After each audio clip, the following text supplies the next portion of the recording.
আসসালামু আলাইকুম, welcome back. আজকে আমি রান্না করব ভেজিটেবল চিকেন খিচুড়ি।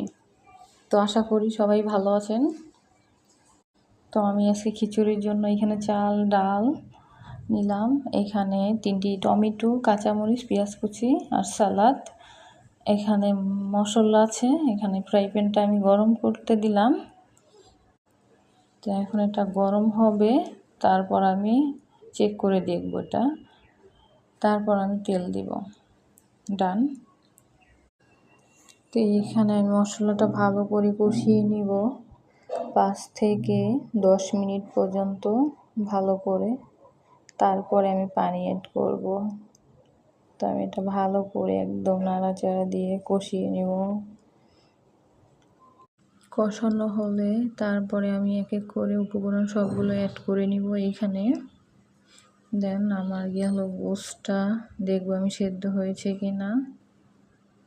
চিকেনটা প্রায় সেদ্ধ হয়ে আসছে এখানে। আবার আমি ঢেকে দিলাম কিছুক্ষণের জন্য, এটা কষাবো। তারপর আমি ঢেকে দিলাম ঢাকনা দিয়ে।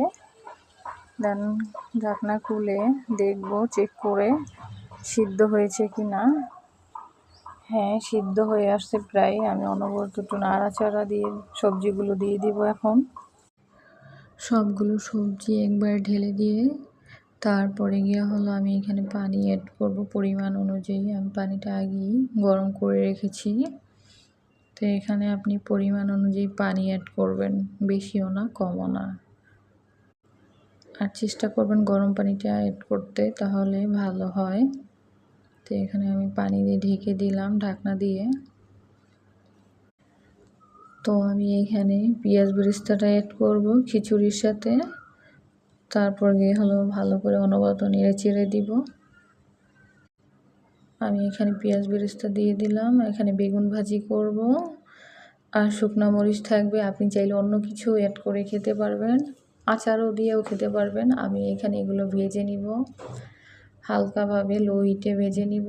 দেন আমার ভাজা শেষ হলে আমি তারপর পরিবেশন করব। শুকনো মরিচটা মাঝখানে দিয়ে দিলাম। এই আমার ভাজা কমপ্লিট গাইস। এটা হালকা লো হিটে ভেজে নিব। লো হিটে ভাজার পরে আমি এটা খিচুড়িটা বেড়ে নিলাম। দেন আলহামদুলিল্লাহ কালারটা খুব সুন্দর হয়েছে, খেতেও খুব লোভনীয় হবে। তো আমি এটা আচার দিয়েও খেতে পারবো,